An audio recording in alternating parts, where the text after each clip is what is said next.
Hello everyone, I am Priyanka Mishra. Welcome back to my YouTube channel.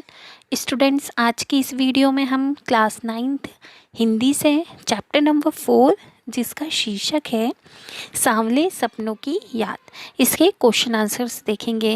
इस chapter का full explanation और MCQ questions मैं आपको प्रीवियस वीडियो में बता चुकी हूँ, जो आप हमारे चैनल की प्लेलिस्ट पे जाके देख सकते हैं। स्टूडेंट्स, अगर आपको हमारे सभी सब्जेक्ट की पीडीएफ चाहिए तो आप हमारे टेलीग्राम चैनल को ज़रूर से ज़रूर ज्वाइन करें। इसका लिंक भी आपको कमेंट बॉक्स में मिल जाएगा। तो जिन भी स्टूडेंट्स ने हमारे चैनल को सब्सक्राइब नहीं किया है, पहले तो आप उसको सब्सक्राइब कर लीजिए, क्योंकि आपको आने वाली सभी जो वीडियो हैं उसका नोटिफिकेशन मिलता रहे। तो चलिए स्टार्ट करते हैं हम सांवले सपनों की याद के क्वेश्चन आंसर्स। क्वेश्चन फर्स्ट है, किस घटना ने सालिम अली के जीवन की दिशा को बदल दिया और उन्हें पक्षी प्रेमी बना दिया? तो इसका आंसर देख लेते हैं। बचपन में एक बार उनके मामा द्वारा दी गई एयर गन थी, उससे सालिम अली ने एक गौरैया का शिकार किया था। गौरैया एक चिड़िया होती है, तो मामा से गौरैया के बारे में जानकारी मांगनी चाहिए। तो मामा ने उन्हें क्या बताया? बॉम्बे नेचुरल हिस्ट्री सोसाइटी मतलब BNHS जाने के लिए कहा, जहां पर उन्हें इस गौरैया की पूरी जानकारी मिल गई। तो उसी समय क्या था सालिम अली के मन में, जब उन्होंने गौरैया के बारे में सारी जानकारी एकत्रित की, तो उसी समय से सालिम अली के मन में पक्षियों के बारे में जानने की जो उत्सुकता थी वो जग गई थी। उन्होंने पक्षी विज्ञान को ही अपना क्या बना लिया था? करियर बना लिया था कि उन्हें पक्षियों के बारे में ही जानना है। देख लेते हैं क्वेश्चन नेक्स्ट क्वेश्चन है, सालिम अली ने पूर्व मुख्य प्रधानमंत्री के सामने पर्यावरण से संबंधित किन संभावित खतरों का चित्र खींचा होगा जिससे उनकी आंखें नम हो गई थी? तो इसका आंसर देख लेते हैं क्या है। एक दिन सालिम अली जो है प्रधानमंत्री चौधरी चरण सिंह से मिले, तो उस समय केरल पर रेगिस्तानी हवा के झोंकों का खतरा मंडरा रहा था। केरल में था जो रेगिस्तानी हवा जो होती है उसका खतरा मंडरा रहा था। तो वहाँ का पर्यावरण कैसा हो रहा था? दूषित हो रहा था, गंदा हो रहा था। तो प्रधानमंत्री चौधरी चरण सिंह को वातावरण की सुरक्षा का ध्यान था। तो पर्यावरण के दूषित होने के खतरे में जानकर या सोचकर ही जो थी उनकी आंखें क्या हो गई थी? नम हो गई थी। नेक्स्ट क्वेश्चन देखते हैं। नेक्स्ट क्वेश्चन है, लॉरेंस की पत्नी फ्रीडा ने ऐसा क्यों कहा कि मेरी छत पर बैठने वाली गौरैया लॉरेंस के बारे में ढेर सारी बातें जानती है? तो लॉरेंस का व्यक्तित्व, इसका आंसर देखते हैं। लॉरेंस का व्यक्तित्व बिल्कुल कैसा था? साधारण था तथा इतना खुला खुला सा था कि उनके बारे में किसी से कुछ भी नहीं छिपा था। मतलब उनका जो व्यक्तित्व था उसके बारे में सभी जानते थे, कोई ऐसी बात नहीं थी जो छुपाई जा सके। तो इसलिए फ्रीडा ने क्या कहा था कि लॉरेंस के बारे में एक गौरैया भी है, वो आपको उनके बारे में सारी जानकारी दे सकती है। नेक्स्ट क्वेश्चन देखते हैं। नेक्स्ट क्वेश्चन है, आशय स्पष्ट कीजिए। का क्या है? वो लॉरेंस की तरह नैसर्गिक जिंदगी का प्रतिरूप बन गए थे। खा क्या है? कोई अपने जिस्म की हरारत और दिल की धड़कन देकर भी उसे लौटाना चाहे तो वह पक्षी अपने सपनों के गीत दोबारा कैसे गा सकेगा? और गा क्या है? सालिम अली प्रकृति की दुनिया में एक टापू बनने की बजाय अथाह सागर बनकर उभरे थे। तो इनका आशय देख लेते हैं नीचे। तो का क्या आंसर है? तो लॉरेंस का जीवन कैसा था? बहुत ही सीधा साधा था। वो कैसे थे? प्रकृति के प्रति क्या था? उनके मन में बहुत सारी जिज्ञासाएं थी। तो सालिम अली का व्यक्तित्व भी लॉरेंस की तरह ही सुलझा और कैसा था? सरल था। उनको भी पक्षियों से प्यार था और प्रकृति के प्रति वो जानना चाहते थे। खा देख लेते हैं। यहाँ लेखक का क्या आशय है कि मृत व्यक्ति को कोई जीवित नहीं कर सकता। जो कोई मर गया है उसे हम जीवित तो नहीं कर सकते, लेकिन हम चाहे कुछ भी कर लें पर उनसे कोई हरकत नहीं ला सकते।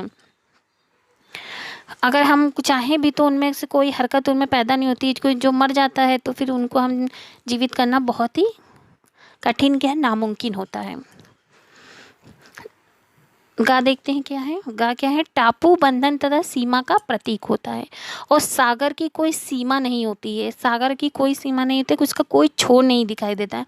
उसी प्रकार क्या था, सालिम अली भी कैसे थे? बंधन मुक्त होकर अपनी खोज करते थे, मतलब उनकी खोज की भी कोई सीमा नहीं थी। नेक्स्ट क्वेश्चन देखते हैं।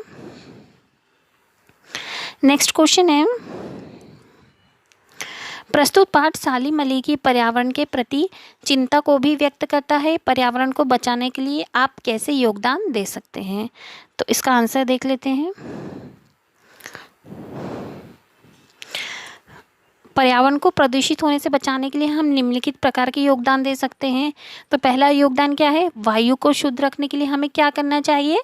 पेड़ पौधे लगाने चाहिए, जिससे हमारी क्या हो? वायु शुद्ध हो। सेकंड क्या हो सकता है? हमें ये ध्यान रखना चाहिए कि जो हमारे आसपास का वातावरण है वो कैसा होना चाहिए? साफ सुथरा होना चाहिए।